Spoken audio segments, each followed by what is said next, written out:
The rise of shadows heir. The underworld has always thrived in darkness, blood, and chaos, but never like this. Gus Winkler, the monstrous, cold-blooded zombie ninja gangster who controlled it all with an iron and undead hand, vanished without a trace.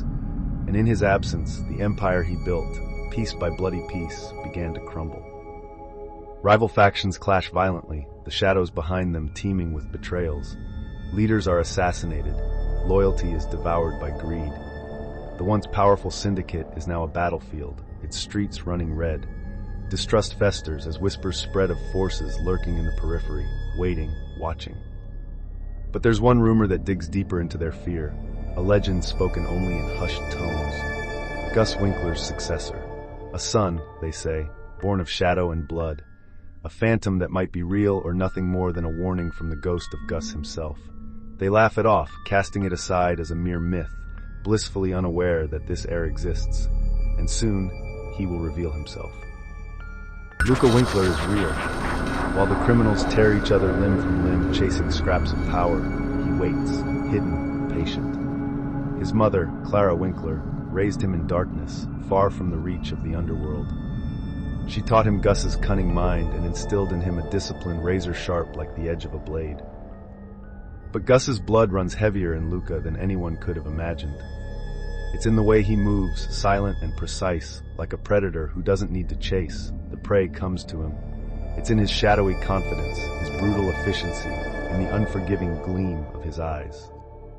For years, Luca has prepared for one single moment to claim the world Gus left behind, piece by fractured piece. Despite the chaos, despite the splintering factions, Luca knew this day would come. He could feel it tethered to his very existence. He was not just an heir, he was a legacy. It began like an invisible tide, silent waves crashing ashore, unnoticed until it was too late. Luca made his move under the cover of night. The first faction leader disappeared, gone without a trace like Gus himself. Then came the second, his empire dismantled overnight. Black market shipments rerouted, his strongest lieutenants found, but in pieces. The survivors don't scream. Luca makes sure of that. He uses shadows as his allies, fear as his blade. His attacks are deliberate and surgical, leaving just enough witnesses alive to spread the stories. Stories of a ghost, of Gus's bloodline returned to reclaim its throne. But Luca is no ghost. His presence feels more real, more terrifying, than anything these men and women have ever encountered. The factions begin to fall apart even further, turning on one another in desperation. Their blows never find their true enemy. Luca isn't just tearing them apart, he's watching them destroy themselves. Away from the blood-stained streets, a dimly lit room houses Clara Winkler, watching the events unfold. She is stoic, unflinching, even proud, as her only son continues his calculated dominance over the fractured underworld. But behind her sharp, knowing eyes, there's something else, an unease, a shadow of doubt. She knows Luca better than anyone, knows what he's capable of. As much as she taught him to think like Gus, to understand his father's mind, she never fathomed the abyss her son might embrace. She wonders, is this rise truly Luca's doing, or is it the culmination of a plan planted long ago by Gus? A plan in which Luca is not pulling the strings, but is instead being pulled by them. Clara doesn't interfere, not yet, but she watches.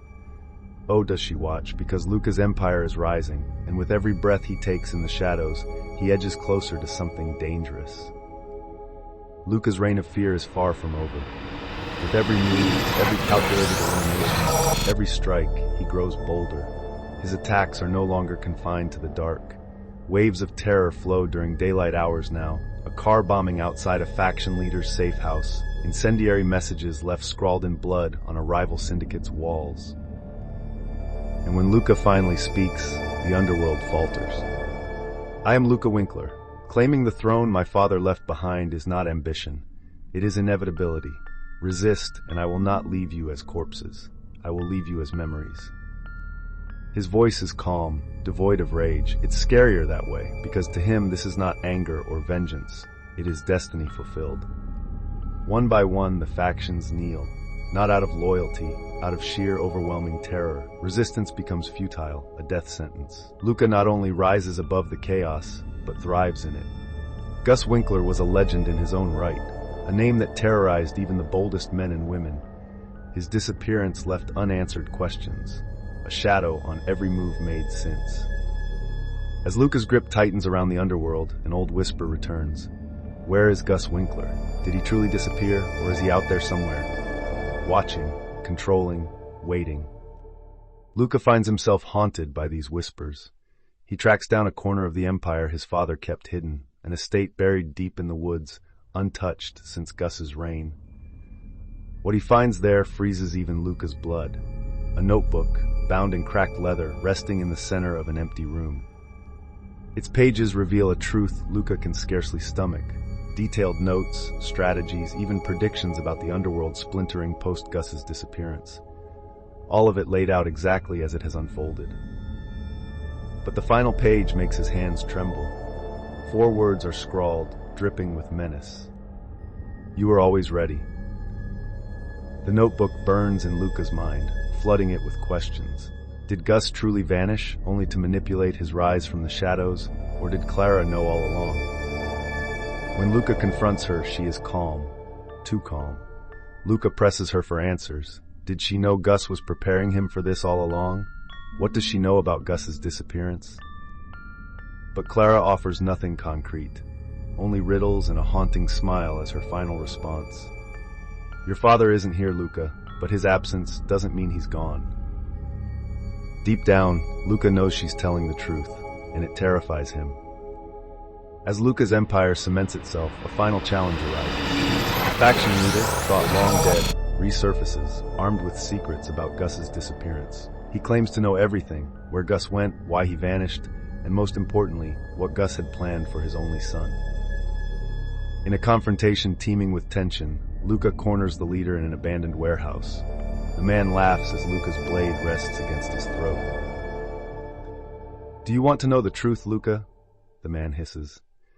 Gus didn't disappear. He released himself from this world to make you strong enough to take it. And as the man's laughter fades into silence, Luca realizes something. Gus's death wasn't an end. It was a beginning. His father had laid out this path for him, crafted it with precision, and Luca embraced it without hesitation. Was his life truly his own, or had Gus controlled every choice Luca made from the grave? Luca leaves the warehouse that night more powerful and more haunted than ever. The factions are his now, but the ghosts of his legacy remain. His father, whether alive or a specter, holds an unrelenting grip on him.